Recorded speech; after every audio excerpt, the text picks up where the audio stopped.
Hi there. This is one of the hosts, Troy, from Geeking Off the Page, and just want to give you a bit of a heads up about the upcoming episode that you're about to listen to. While we have changed the format of what we used to do, this particular episode met with a little bit of technical difficulties. Mainly the fact being that I myself was not able to participate except for a small little 5-minute sequence in the middle of the actual show. That being said, please enjoy the following episode of Geeking Off the Page with Mike and Trevor. And welcome back to Geeking Off the Page. You know, we're stumbling a bit, but we're starting to get back into the race. This week, we're going to be talking primarily about Obi-Wan Kenobi, the series on Disney Plus, Episode 3. Lightsabers finally get used properly. I'm Trevor Brown. And I'm Mike Kitchen. Sorry, I preempted you. Like I said, we're stumbling around a little bit here. We're a little bit rusty, but we'll get there. Yeah. But first, before we talk about Ben Kenobi, Mike has finally watched some of Love, Death, and Robots. Mike. I did my homework. Let's hear it. All right. So what was the name of the one you wanted me to watch? The mini one. Night of the Mini Dead.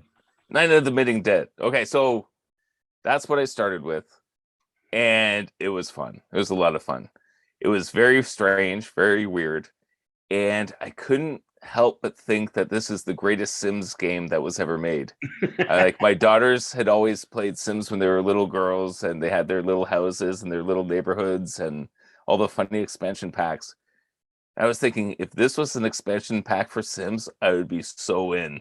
I would be playing it all the time. It was amazing. It was definitely weird, but it was captivating. So from that one, I went back and started watching from the beginning. Mm-hmm. And I kind of was disappointed. And to be honest, I didn't get all the way through any of the first couple episodes. It kind of felt like student films. All right. So which one did you start with after? Did you do like the three? I went in order. So it was 1, 2, 3. I don't remember the names. And because I'm in the remote wilderness, I don't have it in front of me. So I think the first one was there's a robot one. Yeah. There's robots with all the humans dead. And that one, it kind of was pushing this political ideology that if you didn't quite agree with, it's kind of cringy. It was, again, you see that in a lot of student films where it's like, this is what I feel, so obviously you feel the same way, so you're going to applaud with every little thing I give you. It's like, yay for that. It's like, you didn't really sell me on it.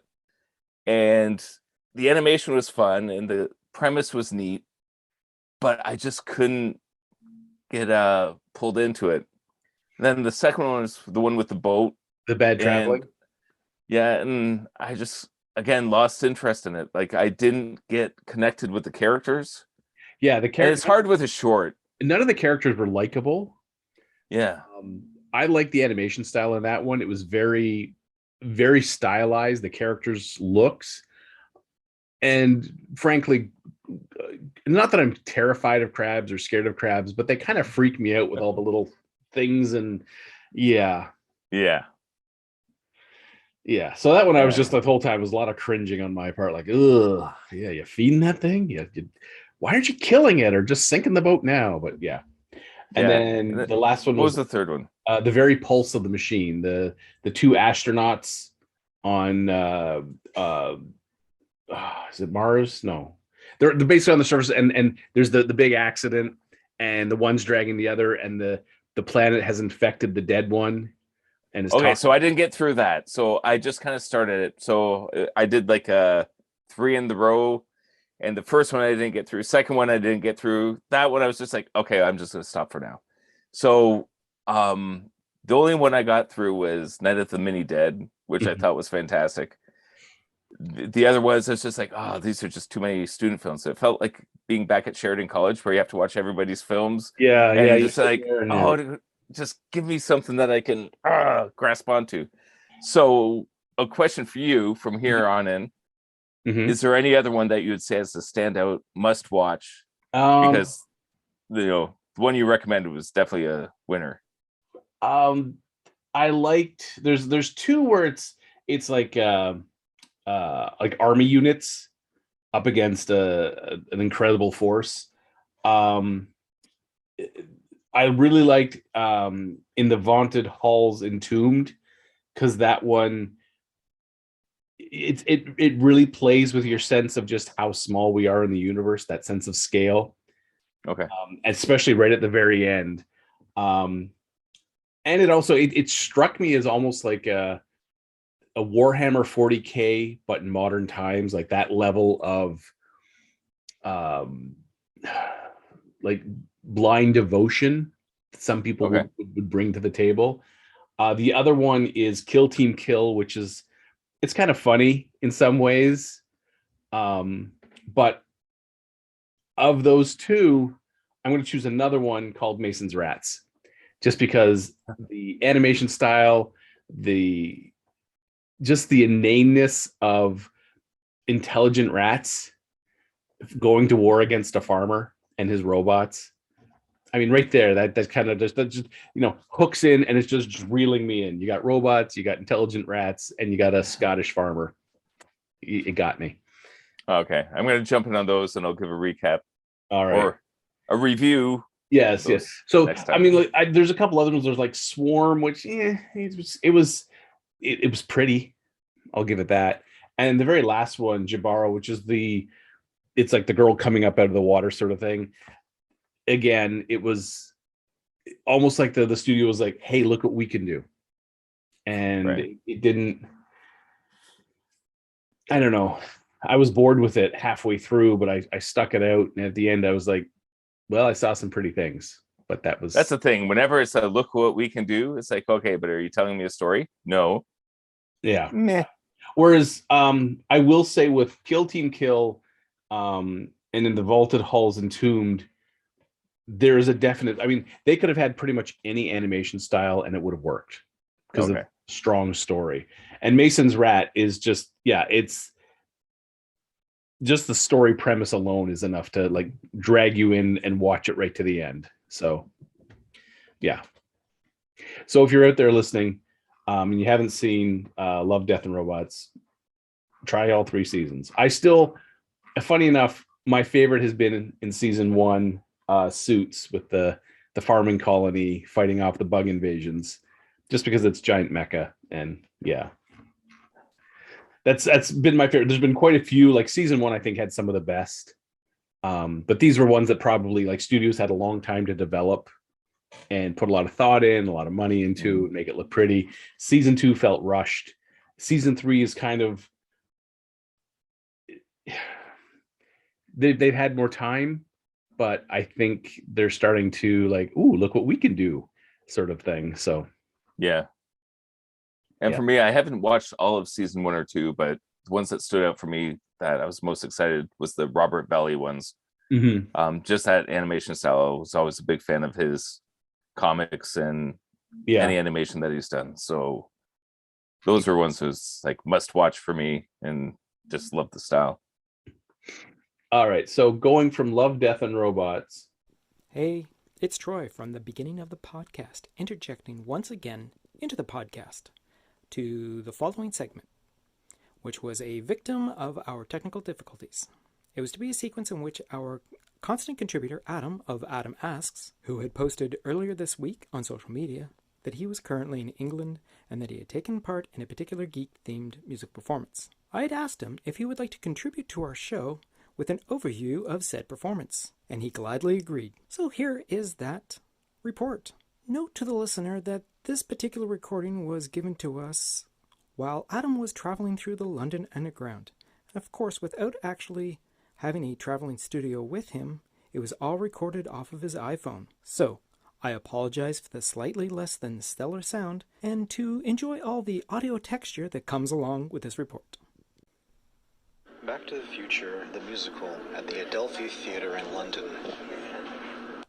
So first of all, I have to say the musical is brilliant. They stay true to the movie as much as possible, and the fan base clearly knows what to expect. Many of the same jokes are there. There are several new ones put in, and some changes made to allow for a musical with an intermission taking up about the same time as the actual film. And when you have to expand on, for example, Marty's feelings of insecurity and fear of rejection, that is just given Jennifer Parker as a line in the show, in the movie. In the show, it's expanded into a 3-minute song. And then there are several reprises when Marty meets his father in the past and realizes that, this fear comes from his father having no future. So with allowing some scenes to be cut from the film, not shown in the movie, different solutions are put forward to cause the drama to occur. As an example, without giving spoilers away for key ones, when George falls out of the tree, instead of Marty pushing him out of the way of a moving vehicle, he simply just falls on Marty. Marty breaks his fall. George runs off, and Marty is left unconscious to be found by his grandfather. I wouldn't call that a spoiler. There are other more unique solutions to problems that the film dramatizes that are either changed for reasons of speed and exposition, or just to make it easier to represent on the stage.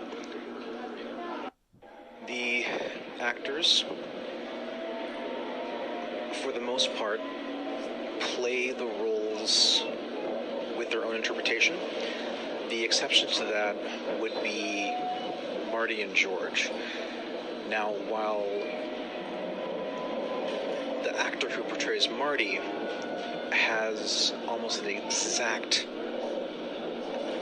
Michael J. Fox impression of a voice, which I assume is the result of him watching Michael J. Fox clips and or the movie to get his American accent down.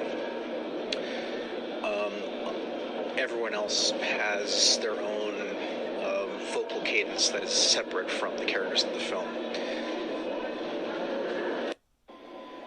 The Doc Brown actor is a character actor from America. He's been in Hostel, Desperate Housewives, several U.S. television shows, and he brings his own wonderful charm to the Doc Brown character. It's a very unique take on the character, which is appreciated. The other actor who almost does a mannerism for mannerism and vocal cadence for vocal cadence is the actor who portrays George McFly. Physically, he tends to have, I forget the actor's name now, but he was in Scream and Scooby-Doo, live-action Scooby-Doo. He tends to look and walk like him on stage, but his George sounds like anyone's impression of Crispin Glover at a convention, and replicates Crispin Glover's movements to an extreme level during a laugh or the fifth business takes that he does when he's sneaking away from view when Biff comes around to see Lorraine, for example. So I did feel, as an avid watcher of the film, a little bit like I was watching the film with just George McFly and listening to the film with Marty McFly. But it wasn't enough to by any means dampen the experience. It was still very good. The stage is a very small stage, and they've had to take up the paid boxes on the left and right wings for equipment. Lighting, sound, and technology is very advanced in this show. So, songs, there are several, you could call them show-stopping tunes, several ballads, and several songs that sort of have a reprise over and over, which are very good. They're some of them are very memorable, in fact. I would say Doc Brown has one very good one. I would say that Marty has another very good one as well. And of course you hear the classics like Johnny Be Good and Back in Time as well. Doc and Marty have a sort of a Laurel and Hardy type dynamic at times, which is very unique and works well in a musical.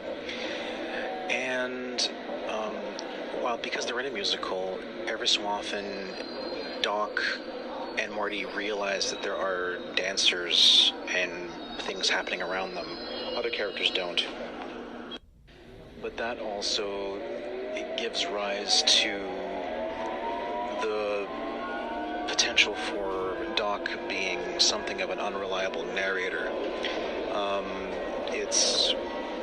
It's interesting to see it, and it allows for some laughs, and also, especially with the first song coming in from the intermission, which is a Doc Brown song.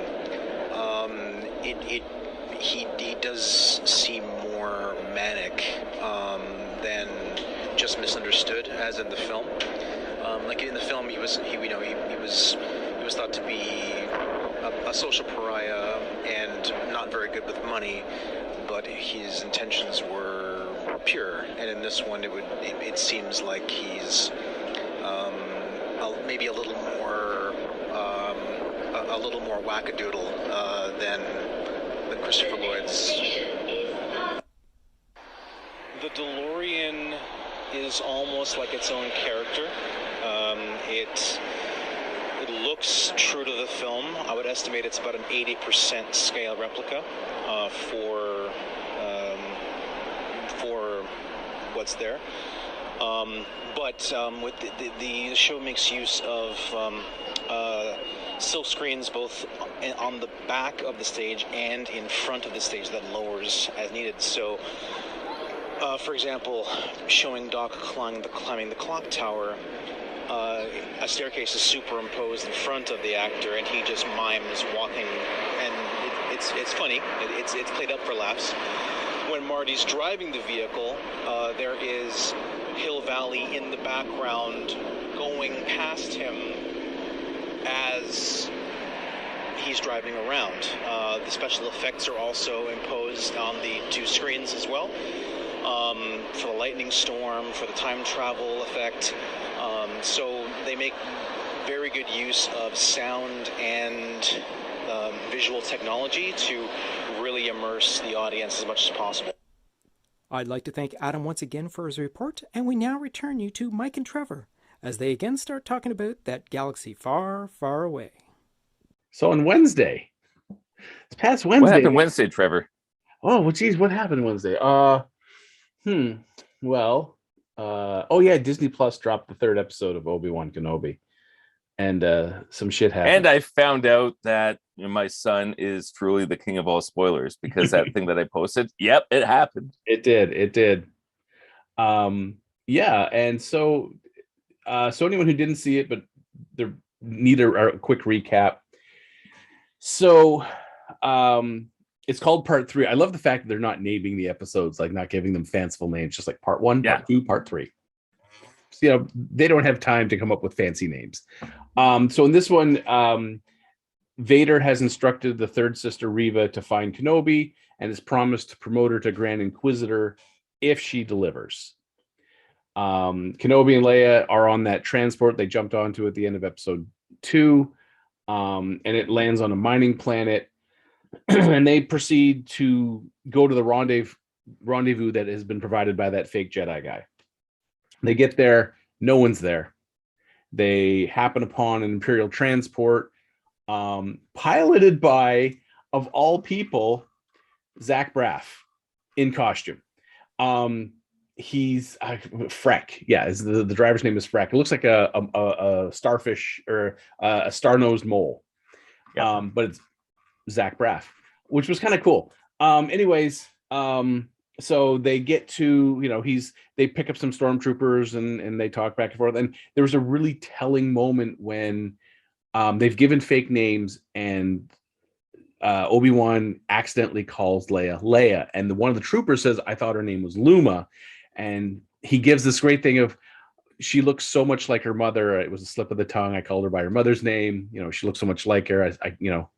The hurt's still there, sort of. And yeah, you could say she does remind him of Padme, who was a strong woman, and it's such. It was a great cover, but at the same time, you could see the anguish in Anakin's eyes, or Obi-Wan's eyes. Sorry, not Anakin, Obi-Wan. And it just Yeah, any little tears in the back tank. Anyways, and then they get to a gate, and this is where things kind of come off the rails. So the gate covers just the road, and Freck gets out and he says, "I don't know about these two. Check him out." And Obi-Wan realizes that when the Imperial probe drug comes over, he's not going to be able to fool. He can mind trick the stormtroopers, but he can't do it to a droid. So they end up starting a little bit of a scuffle. They kill some troopers. One trooper kind of falls on the laser fence and becomes twice the man he used to be. But then Kenobi goes over and tries to disengage the gate, and he shoots it, and the gate goes down. But if they weren't going to take the transport, they could just walk around the edges of the gate. Like, there's not like that's like these gun control things, right? Like anytime you do gun control, you put the gate up, but the criminals just go around the outside. They just go around. So but unfortunately for them, another transport shows up with more stormtroopers. And it turns out the Imperial officer is the contact. She's dressed up as an Imperial, but she's helping smuggle people. They get to the little mining town. She's like, hiding this. I have a lot to say about that, but we'll get to that later. Yes. Keep going with the recap. So they hide this little mining town, little room, and that's where Kenobi finds out that Quinlan Vos from Rebels, and he's the guy with the looks like the war paint over his face, has been there. He even scratched a message in there, like almost like a Quinlan Vos was there. And there's like a couple of things. There's like some people have carved in the Jedi logo and stuff like that. And they're about to leave. The ships that they're going to escape on is at the pad. They just have to get there. And suddenly the three Inquisitors show up in the town. And Obi-Wan's like, oh shit. And then suddenly it feels like it goes from day to night, like almost in a heartbeat, but it doesn't. And then who should be accompanying the Inquisitors but Vader himself? Great moment. A lot of tension, and you can see the look on Obi-Wan's face of he's not ready to face Vader. He's not ready not to face Anakin. He just, he's just coming to grips with the fact that Anakin's still alive. He can't face this guy right now. So he sends Leia off ahead with the fake Imperial. He's going to distract him, and I didn't think he was actually going to ignite his lightsaber, because like Vader popped his pretty quick. And Obi-Wan just kept running until, suddenly here Obi-Wan, he's jump scare, and he pops he turns on he activates his lightsaber. We get a bit of a fight, and Obi-Wan's rusty. Oh my God, is he rusty? It's obvious he hasn't been doing his practice. Gets pretty well beaten up. Vader gets him in a force hold, lifts him up in a force choke, ignites the ground between them, drops him into the flaming ground, and starts dragging him through the fire, letting him burn like he burned, which that's a very Vader-esque move. It really is. But they manage to, Tala provides a distraction, and she saves Kenobi. But the episode ends with a cliffhanger, because Leia gets all the way to where the ship's waiting, but the pilot's dead, and who's there waiting for her but Reva, the third sister. And that ends the episode. So now you don't have to watch it. Now you don't have to watch it. You're good. You're caught right up until next Wednesday. So, Mike, thoughts? Very conflicting. So, woke up 6 a.m. with my sons because they really wanted to see this. Because again, my son, King of Spoilers, says like Vader's going to be in this one. We have to see it. It's going to be about him. So me and the boys watched it early morning viewing. So that experience was fun. And all of us were hyped to see Darth Vader in action again. So there was an energy and enjoyment for all that. Now, getting critical, there's a whole lot of stuff that's wrong in this one. You mentioned the gate. This is a small one. The gate that you could just walk around. Like, why is this a threat? What's the guy's name? Freck? Yeah, Freck. So when they're hopping onto the Imperial transport. So they hop into this Imperial bus and, manage to con the stormtroopers. They hop off, all convinced. What does he do next? He gives Leia a monologue on how he joined the Jedi. And once I became a Jedi, Freck's sitting right beside you, dude.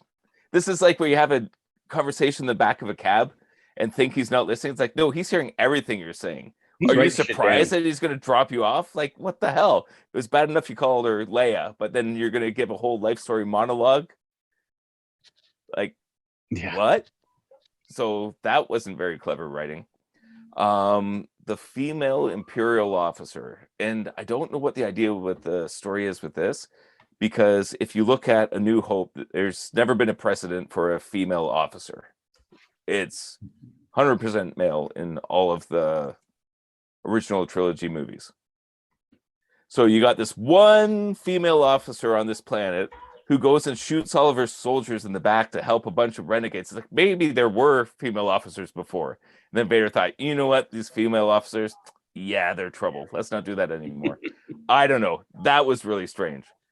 So that character didn't seem believable to me. Like, what I would have liked for that character is if they got like an old Shakespearean actor, sort of like your Alec Guinness or what's the name? Tarkin. Shoot. Oh, Peter Cushing. Yes. Get someone of that caliber to play the role, and there would be so much more gravitas to it. Like, it would seem so believable that you have this, old officer who's part of that culture, who's helping people. That would feel a lot more powerful to me. I didn't mind. No, I do agree that this is the first time we've seen. I mean, not the very first, but this is the first time we've seen a lot of like more females in the rankings. I would have liked to see her kind of like dressed up like a guy sort of thing, like masquerading as a male officer. So when they like, oh, we got to go find the officer who killed our soldier, they're looking for a man. So okay, put that stage of disguise one more step further. So when they get to the spot and she's like, you'll be safe here, takes off the hat and then takes off the thing, and suddenly like longer hair pops down, starts taking off her thing, and it's obviously a woman. You're like, wait a second, I thought you were a guy. And she's like, that's part of the disguise. Okay, well, here's a question for you. Do you think she really was an Imperial officer? No, she was just masquerading as one. Did they confirm that somehow, or is that just speculation? I think it's a speculation. It just seems odd if she is an Imperial dude. I mean, she basically just toasted her career right there. Like she can't go back. The second she that's my point. So that's why I think she's more of forged credentials as an officer. But it would still, you'd want like more than a hat as your disguise. Yeah. You'd want a little bit more. So if she was, so that part really bothered me. Yeah. But I think they're going to try to develop her into some sort of romance, like romantic connection to Kenobi.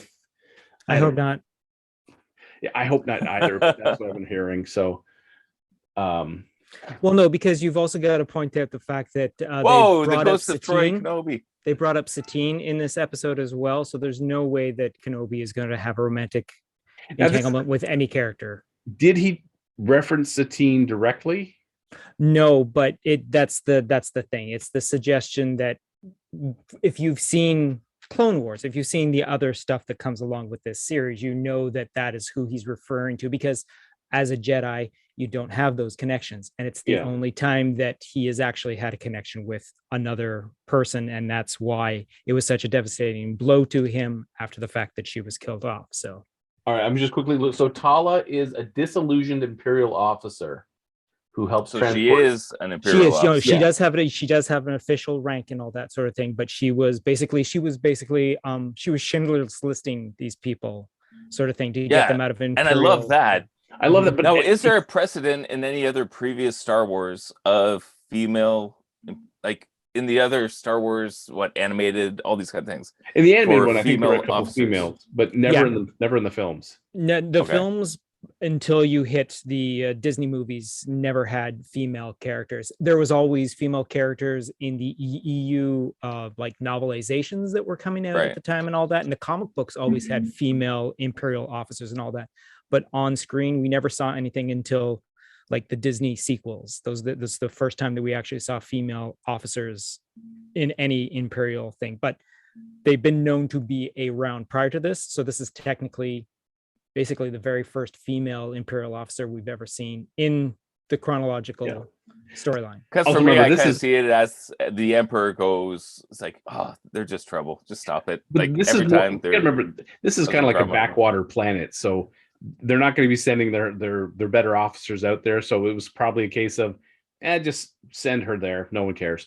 And meanwhile, she's funneling people. But it's still, if she hasn't killed any of her men up until this point, either she was really good at her job and this was the monumental fuck up, or they've been on to her for a while. It just felt so cut and dry. She gets there, they're like, oh, we got him, and pew, pew, pew, pew. And like, now you can't go back. You can't keep doing what you're doing because you've just crossed that line. Like when you come back and with none of the stormtroopers, they're gonna be like, what happened with the squad we sent with you? And why does this happen every time you go out with a squad? every single time. Well, you also got to take in consideration this is the first time she's had someone of this this notoriety to help save. Like she's always had smaller characters and all that, so she'd be able to sneak them under the radar, sort of thing. I mean, if you look at some of the names, she had Quinlan Voss there. She's moved Voss. Mm-hmm. And judging by, I mean, when you look in that room, that's a lot of Jedi that she shuffled through. I mean, even if some of them weren't Jedi, that's still a lot of people she's pushed through that pipeline. But how long has it been between The Last Jedi to now? Because again, this is a 10-year gap when this was working. So she's been at this job for a while then. So now the other thing I will say that was nice was Obi-Wan talked about his family prior to being a Jedi. He has a brother. He's While he was on a bus. Yeah, while he's to the cab driver. Yeah, what the hell, Obi-Wan? That's I mean, that kind of bugged me when he starts talking. I'm like, the driver's right there. It's not like he's in an enclosed cab or he's got his iPods in his ear or anything. He can hear you. I did the practical effect of that character though. And you're not whispering. He's a mole. His eyesight's probably not good, but his hearing's really good. Yeah. Speaking a different language or something.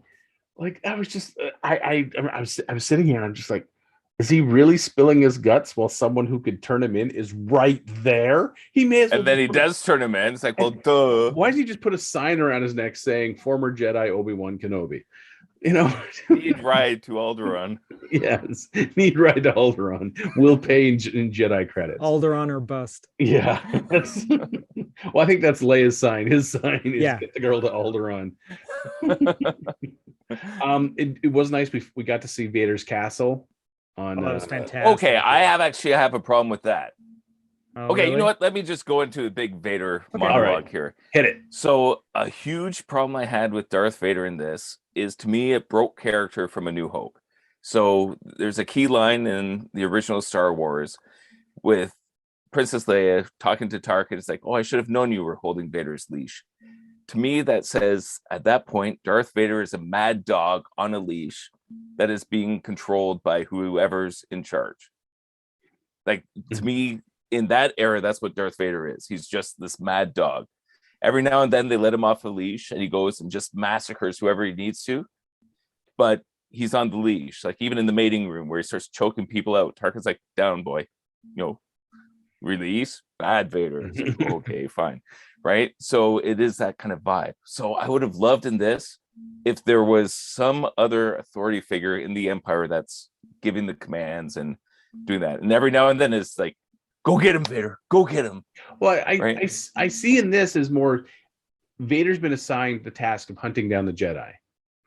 But to get him to that point where, the Moffs have to like put him on the leash sort of thing, I foresee something between here and when we see him, start of A New Hope 6 years after this, he does go off. Basically, he goes off the deep end. Like, to get Kenobi, he massacres an entire town, and the Moffs are like, all right, we just can't let him go unrestrained. We just can't give him vague orders of like, go get the Jedi. I can see the Emperor coming to that point of, whoever he's been assigned to, keep a tight hold of that leash, because given his own directives, he will massacre a town to squash an ant. So you're saying like in this episode, that's the town you're talking about where he's massacring? Yeah, where And that's he is when he's walking down that street and just nilly-willy, like snapping necks, and just this is Vader unleashed. This is him with no directive other than go get the Jedi. Now, in this case, what I would have liked to see is like, again, my vision of Vader is he's making a beeline for Obi-Wan. And he sends the Inquisitors. It's like, if anyone else is force sensitive or whatever it is, you kill them, you do that. Stormtroopers kill, like, it's like, no, one track mind, I'm going after him. Sort of like the very first scene in Star Wars. The Stormtroopers are doing all the work. He just walks in through the smoke afterwards. No, I did like the fact that the Inquisitors, they held the third. They're like, no, he's handling this, because if Obi-Wan's here, it's almost like it's that he's tunnel vision to Obi-Wan, and woe to be anyone who steps in the path as he steps through. So all those other people were just in his path towards Obi-Wan. So even if they were kind of to the side, if they were in front of him, I would say yes. But it's like he's pulling people through windows and snapping necks on the side. He was trying to get Obi-Wan to commit to come to him, because the whole Jedi thing, the Jedi have that itch, they have to help people. So if he's like breaking people left and right, he's hoping Obi-Wan's going to reveal himself. And if that's the case, I would like to see his army do that instead of him. That's just my personal take. Like, I wanted to see him do it because his hatred of Obi-Wan is so much that he doesn't want anyone. I mean, because if one of the Inquisitors ran out and happened to face Obi-Wan and kill him, that would piss Vader off to no end. He's going to get this job done himself.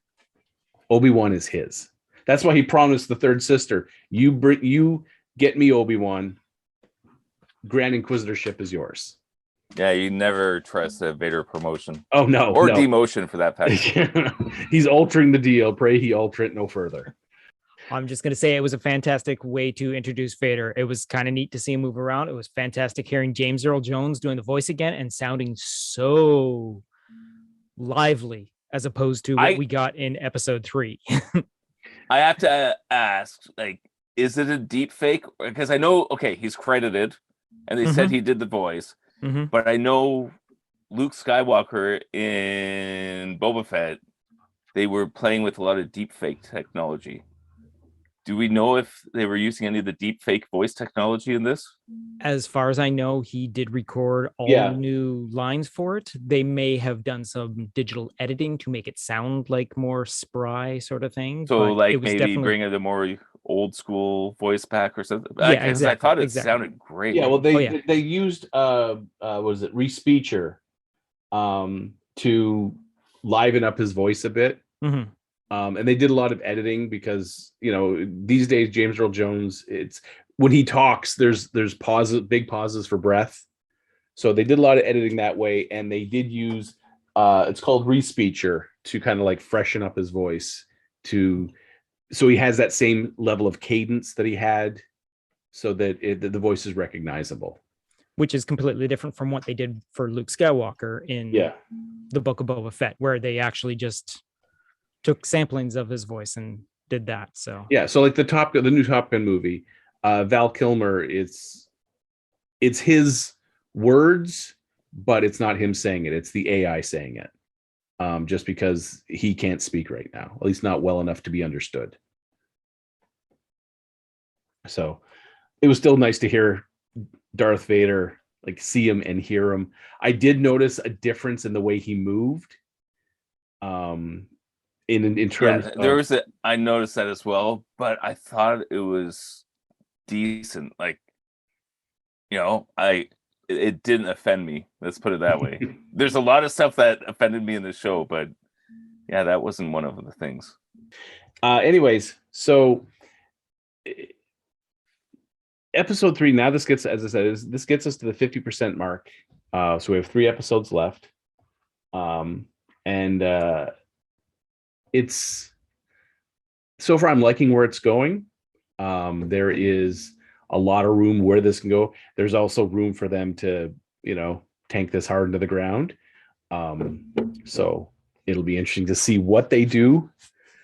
I think the next episode 4, is going to be a big turning point. And it's going to give us an idea of, if this is going to be going up as a good series or leveling off and being so or crashing and burning. So, well, here's the thing that really got me. And we talked about some of the earlier stuff in this episode that kind of hit me the wrong way.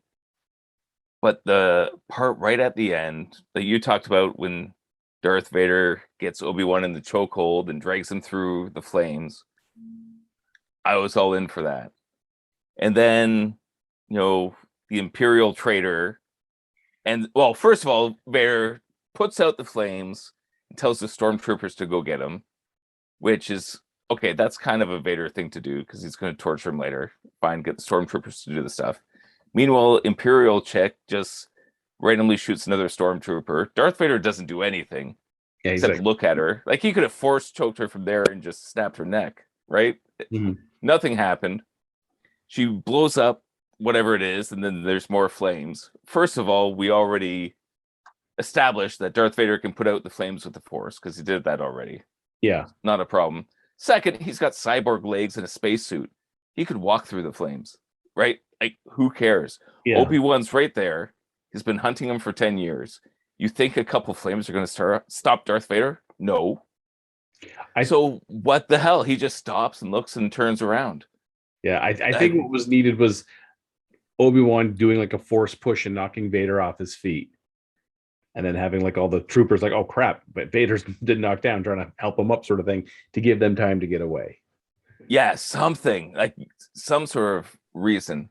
My sons were saying they think Darth Vader let him go so that he can track them down and do, like, I mean, there is a precedent for that. He did that in A New Hope, where he let them go to figure out where the rebel base is, and they led them to Yavin.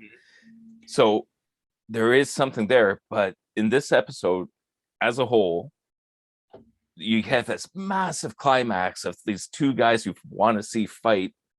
You see them come to blows, and it's just like a little fizzle ending. Like, some girl on the sidelines finishes it. There's some flames that are no big deal, and they run away, and it's like, oh, what the hell was that all about? So I don't know. What did you think about that ending? I wasn't happy with the fact that he just turned and walked away, but thinking about it, I could see him letting Obi-Wan go, because still his mission mandate is not get Kenobi. His mission mandate is get the Jedi. And he knows that there's more than just Kenobi out there, but maybe Kenobi will be the gateway to some of the bigger fish. So he had his fun. He got some of his torture back. He was able to drag him through the flames. I think if the stormtroopers had gotten Kenobi, he was going to have a date with some interrogation droids, and maybe Vader again, maybe, cutting off some limbs at the elbows and at the knees, sort of thing, getting some more revenge. So he's not done with Kenobi, and I think he was going to prolong it. And then when she interfered and kind of, ruined that plan, he still has pieces in play. He still has the Inquisitors in play. So I think in his mind, it wasn't a loss. This was just more of a brief meeting that he's going to have again and again and again with Kenobi. And each time he's going to try to whittle Kenobi down. So, and he even makes mention that time has not been kind to Kenobi. So maybe in a way, he's like, it's almost like slapping a little, like an old man sort of thing. Like, you might have been good in your youth, but you've lost so much of a step that it's almost not fair beating you this easy. How can you get your revenge against someone if they don't fight back, or fight back enough to make it worthwhile? Yeah, it's going to be interesting to see where it goes from here. Like you said, we're at the halfway point, and it could go any direction. So we'll see. So I'm really hoping, because we did get a brief announcement of other stuff coming up from Star Wars. We have what was it again? The Lego Star Wars Summer Vacation coming in August 5th. Andor coming August 31st, and the next season of the Bad Batch coming the 28th. And I'm going to say this as sincerely as I can, with the exception of the summer vacation, the Star Wars Lego summer vacation. The other two I have very little interest in. The Bad Batch was just, I struggled to finish that last round of it. And I didn't even finish it. I got halfway through the first episode, and that's about it. Andor, I mean, I said this before.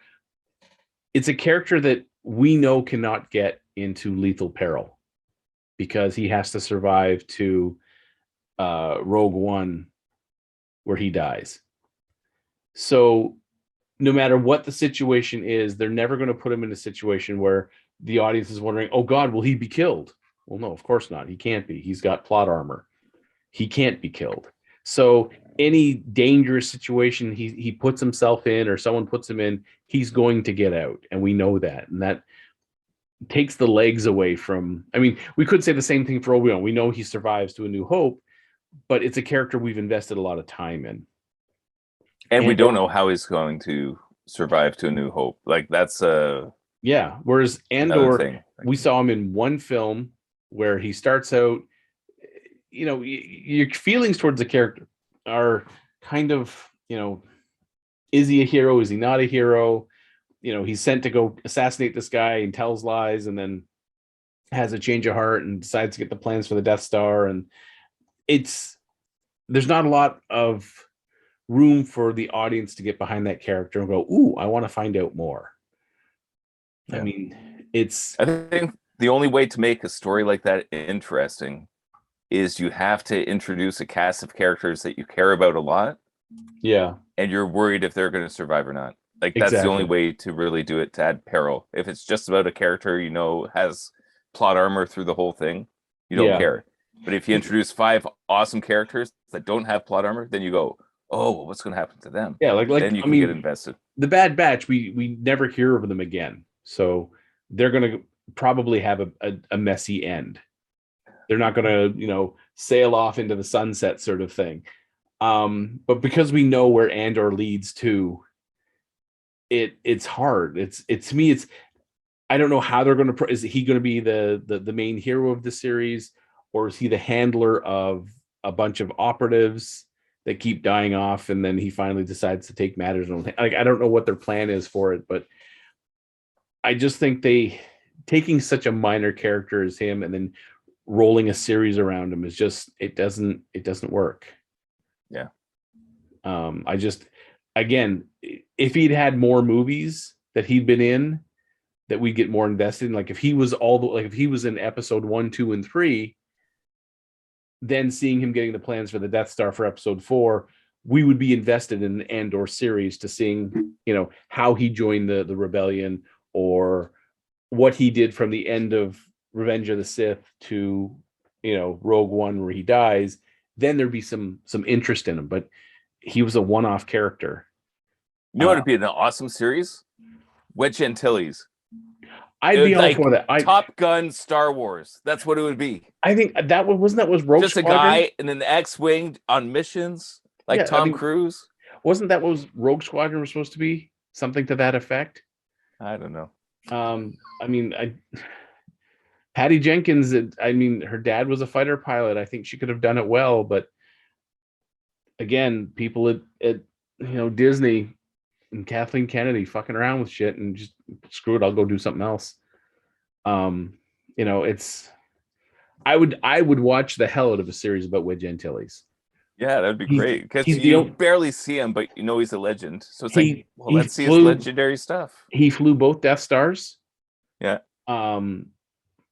He's not a Jedi, but he's an amazing. I'd like to see a series of him training Poe Dameron. You know, have Wedge Antilles being like almost like the Batman Beyond sort of thing. He's no longer in the pilot's seat, but he's training the next crew of pilots, and one of them's Poe Dameron. I would watch the hell out of that series. Yeah, that would be great. You know, he's basically busting bit down Poe to be, you know, less reckless, be a leader, that sort of thing. And that would also explain how in Force Awakens, Poe manages to kill 9 TIE fighters in a single sweep. 9 goddamn TIE fighters. I remember sitting in the theater mentally counting as he's like, there's 1, there's 2, there's 3, there's 4. He's an ace. Done. And he turns off. I'm like, he is 1 kill away from being a double ace. They don't need any of the other fucking X-Wings there. Just let Poe go in. He'll just clean them all out. If he's that good of a pilot, I mean, he's had to have some great training. Maybe Wedge trained him. So you're not a Jedi, but we can still make you a damn good pilot, Spinning works. I hear that works well. So yeah, that's why, so I don't want to say I have my hopes pinned on Obi-Wan, but I really hope they do a good job with it so that there might be a second season of it or something. Because yeah, Andor does not get me all excited for Star Wars. So yeah. There we are. One last comment on the Obi-Wan series is I was talking last podcast how I liked bringing Leia in, but in hindsight over like the last week thinking about it, I don't think there was ever anything in that little holographic message that made it seem like Leia has actually met him in person before. She says how you fought with my father in the Clone Wars and rescued me. Huh? Yeah. It needs a little caveat. Remember that time when you rescued me? Yeah, you were. Yeah. Yeah. So, I think think about it over the last week. That's starting to grind at me a little bit. Where like, now that maybe the third doesn't fit as well. Yeah. Now that the third sister has Leia, I think someone else has to show up and get Leia back to Alderaan. So in her mind, as she grows up, he got her away from the people who initially kidnapped her, but it was this other guy, this huge, larger than life figure that rescued her and got her back to her parents at Alderaan. That's what needs to happen so that when she does that message, she doesn't have that. Oh, and remember when you rescued me when I was 10? Right. That can't come up. So. Yeah, that's something that could have been done in the writing a little bit better instead of like the buddy cop movie with Obi-Wan and Leia. No, if it was a little separated somehow, I think that would have been stronger. See, at least in continuity. This is where we could have had Quinlan Vos. He could have. This whole episode could have been him handing off Leia to Quinlan Vos to get her back to Alderaan while he, kind of puts up the wall to stop Vader so that she can get away. That would have been great. That would have been fun. Damn it, Trevor! Why weren't you on the writing team? I was sick that day. I'm sorry. I tried to get into the bullpen, but I got sick. So yeah. So it looks like Troy won't be able to rejoin us. He's having some computer issues. Damn Inquisitors. They fuck things up. So also what dropped this week was The Boys. So for anyone who hasn't seen The Boys, yes, Mike included, it's an American superhero television series developed by Eric Kripke for Amazon Prime Video. This is the superhero series. This does the stuff that Marvel and DC can't.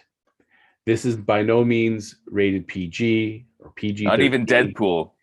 Not even Deadpool could do that. Violence, gore, nudity, sex, all of it's on the table. Drug use. And it's got Carl Urban as Billy Butcher, who plays it right to the goddamn hilt, and it's fun. So this season has been long awaited. People have been asking, when's it coming? Because the first season came out in 2019, second season came out in 2020, and then we've had 2 years before season 3 dropped. And it was on such a cliffhanger. Everyone was like, what's going to happen? What's going to happen? What's going to happen? So they dropped 3 episodes at once, all on June 3rd. And god damn, did they do a good job. They really did. I'm going to spoil it a bit. So if you want to plug your ears, Mike, that's fine. No, spoil it away. So make me watch the whole thing. So season 2 ended with the reveal that Stormfront, the hero Stormfront, was actually a Nazi. and she got her shit reordered for her, where she lost both legs to the knee, one arm got stumpied, basically lost an eye, entire half of her face got disfigured. Basically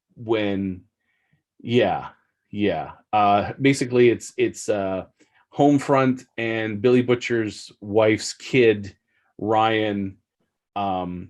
Stormfront attacked his mom, and Ryan he crippled a bitch. He got access to his powers and just went to town on her. So anyways, so this is going on. So this is 1 year after this whole aftermath has happened. And they've been working at the PR division at Vought, have been trying to remake Homelander's image. And he keeps saying the same thing over and over again about he's taking steps and, his heart wanted and all this other stuff. And they even have this thing with like multiple images from various news gathering, and he's saying it at the same cadence. It's obvious it's the script he's used to saying. So part of the tension is Homelander he's coming apart at the seams. He's holding it together, but barely. And the new head of Vought, Mr. Edgar, is just pushing his buttons by making Starlight co-captain of the team. His team pushes some more buttons. And Maeve, one of the heroes, she meets up with Billy, with Butcher, who's now working with the CIA, hunting down supers, and she gives him. It starts out with this super named Termite who can shrink his size, and there's a party going on, and he's like tiny and he's screwing a doll, and people are like laughing it up, and that's a great time. And then he and his lover, they go back to their room, and it's a very graphic scene. The guy basically drops his dick on the table and has Termite shrink down and crawl inside, but Termite's been doing cocaine, and he sneezes and suddenly goes to full size, rips the guy to pieces. It's like most of his upper torso is laying on the bed, and there's like guts sliding. It was visceral. And Billy's team is there to apprehend Termite. They want to kill him. Butcher, he snags him in a bag of cocaine, like a Ziploc bag, seals it, and shakes him up. And then drops it on the table and reaches his hand up, and he's about to smush this guy. And the last second holds back, and they apprehend him. It's a great sequence. It is. I mean, the season starts out like that, and you're like, holy shit, I better buckle up, because this season's going to they don't slow down. It just goes. So anyway, so Maeve, who's been feeding Butcher, various, supervillain stuff like that, gives him 3 little green vials. And he's like, what's this? And this something Vought has just developed. It gives you superpowers for a day. You inject it, you're a super for a day. So Billy still wants revenge on Homelander for A, raping his wife, and B, being instrumental in the death of his wife. And they come upon, there was a superhero further back called Soldier Boy, who was rumored to be killed by a super gun, a gun that can kill supers, and Butcher wants it because if possible, he could kill Homelander with this thing. So the boys are looking into Soldier Boy's apparent death, because if they can find his death, they can find the gun, and so on. At the same time, Huey, who's working for the Congresswoman, finds out she's the head popper. She's the one who can pop people's heads by looking at them. She's a secret super. He doesn't know what to do with this information. He goes to the boys. It's a big revelation for them. And they're like, well, she's now on the list, but how do we do it? So anyways, so while Huey and Starlight are investigating the senator, trying to figure out Congresswoman, I think it is her title. They're also trying to figure out what happened to Soldier Boy. There was this big thing in Nicaragua many years ago. Butcher's CIA handler was the one who handled that. They get the whole story from her, and they find out that Soldier Boy's ward, Gunpowder, great name, they Billy goes to see him. A little bit of an altercation. He shoots at Billy, hits him once in the calf and once across the cheek. And the next time they meet, Butcher doesn't have any wounds at all. Manhandles this guy, physically breaks the gun in his hand, and then his eyes light up like Homelander, and you realize he's taken the superhero stuff. And at one point he gets so angry, his eye beams turn on, and he's got this guy pressed up against a Mustang car, and he cuts the Mustang car and most of the guy's cranium, and things kind of slide apart. And Billy realizes he doesn't have much control over these powers, and he's getting almost like flashbacks of them. So the 24-hour period has ended, but his eyes are still glowing and firing out the occasional beam. So he's having some issues. This shit's lingering in his system. His son, who is a super, can smell that his blood smells different and that he's sweating and that, there's not something right with him. He realizes Starlight confronts Homelander because as co-captain, there's this whole reality show of they're choosing new members of the Seven, and she basically threatens Homelander with the video that she has of him from the first season where they let an airliner go down, and he's like, let him, post it, because then he'll have no reason to hold back. He'll, why not kill everybody? Who's going to stop him? And she realizes just how unhinged he truly is. And the third episode, or the end of the second episode, is it's all about Homelander's birthday. There's this big celebration on all the VOT channels. I'm recapping 3 episodes at once, so bear with me. So there's this big birthday celebration. He's supposed to go out with Starlight, and she starts talking, and someone says to the effect that, his Nazi bitch girlfriend who just killed herself, they found out on his birthday, she bit her own tongue off and bled to death on the table. Just killed herself. So he's a little distraught and says, your Nazi bitch killed herself. And Starlight says something effective, we're all human, we make mistakes. He's human, he makes mistakes. And he's like, no, I'm not human. I'm better than all of you. And gives this long rant about how he's superhuman and you should be bowing down to him. Everyone should be bowing down to him and thanking him, because if he wasn't around, everything would go to, and everyone is freaking out in the control booth. They're like, cut to commercial. And he's like, Tony, you cut to commercial and it'll be the last thing you do. And so they let it air live. Third episode, everyone has, following his rant, his approval ratings go through the roof. People are like, he's honest, he's forthright, he's not holding back, and all this other bullshit. And so that leads the executives to go, let him do what he wants to do. If he's got such a high approval rating, why not?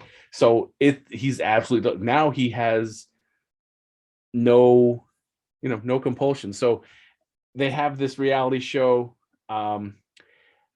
Starlight's one of her childhood friends, an ex-boyfriend, is this guy named Supersonic, who was a part of a boy band.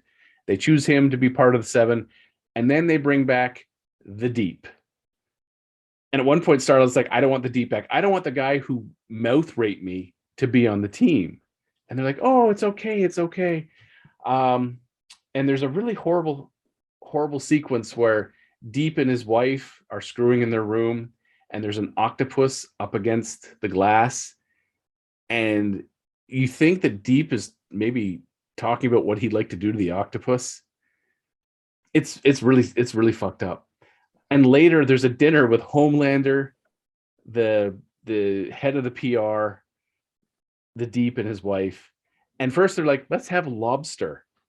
Now, Deep can speak to animals, all aquatic life. And Homelander's like ripping lobsters in half and putting it on his plate. So he's like, can I just have a salad? And they're like, we got a special treat for you. It's a live octopus. It's Timothy, the octopus from his room. And Homelander's like, eat Timothy. And he's like, he's begging for his life. And the guy's wife, Deep's wife, texts, eat the fucking octopus. So he does, and he puts it in the mouth, and he's like, I'm sorry. and then just starts cramming the octopus into his mouth as it's holding on with its tentacles and getting sucked in, and then he crunches down and all this squidding or all this octopus ink dripping down his chin. And the whole time, they frame it beautifully. You can see Homelander's face, and he's just grinning like a little schoolboy. And you're like, wow, how fucked up is that? How super fucked up is that? So anyways, they cut back to the recap of Nicaragua. The handler's telling the story to the boys, and they find out that supers don't make great soldiers because they grandstand and showboat, and for a secret operation, one of them's buzzing around the sky because he can. It goes to shit when the Nicaraguan Russian soldier boys repeatedly killed and taken by the Russians. It's their super weapon that supposedly killed Soldier Boy, so they take his body away. And everyone's kind of pissed that this super weapon was never mentioned. And Butcher basically says, guess what, boys? We're going to Russia. And that's how it ends. So they're going to Russia. Conceivably, while they're in Russia, is going to be the big controversial episode where the supers tell the general public they're going out into outer space to fight off aliens of some kind, and instead go to secluded island for basically alcohol, drugs, and sex. So we'll see how that goes too.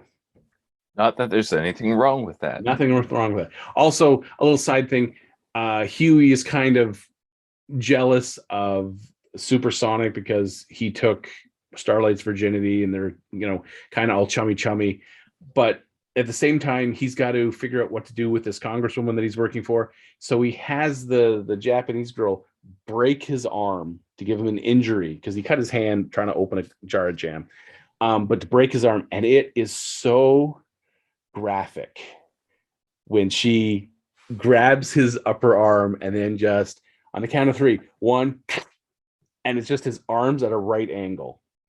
And the bones aren't protruding from the skin, but all but. It was a scene that happened, and I just got real queasy for like a heartbeat. It was just like, oh, because it's like, oh, that's really good effects, but at the same time, oh. So yeah, you got to watch the series, Mike. That's the thing. It's like Garth Ennis when he does his comedy. It kind of goes off into strange places that are very strange and weird and sometimes kind of icky. And I don't know, it's always turned me off in the comic books, and the series is kind of the same.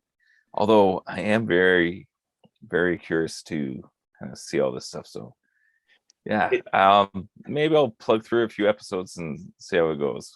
For me, it was the very first episode of the first season when Huey and his girlfriend were like meeting up, and he's standing on the sidewalk, and she's basically, if the curb is here, she's standing just off the curb, and he's holding her hands, and A Train goes running by, runs through her. It's just a big spray of blood and gore, and he's holding on to her hands and a little bit of her forearms, and that's it. And he looks over, and A Train's like, I can't be here, and runs away. And that's how the whole series starts. And that's what hooked me. It was just like, what if the Flash was running so fast he ran through a person and just turned them into a blood spray? See, and that's what cringed me out. I'm like, oh, that makes me feel so icky. Do I want to watch this whole series of this? Maybe I will. Initially, I was like, I don't know if I'd wanted to, but by the end of the first episode and into this, second and third, I was hooked in as much as this is taking a look at the whole superhero genre and adding the real world to it. Like Superman, there's a line in one of the animated, I think it's Justice League, where he talks about he lives in a world of smoke and cardboard. He has to be so careful all the time. He can never let loose. He can never slip up, because if he slips up, countless people will die. Now, Zack Snyder tried to address that in Man of Steel, but that was just horribly done.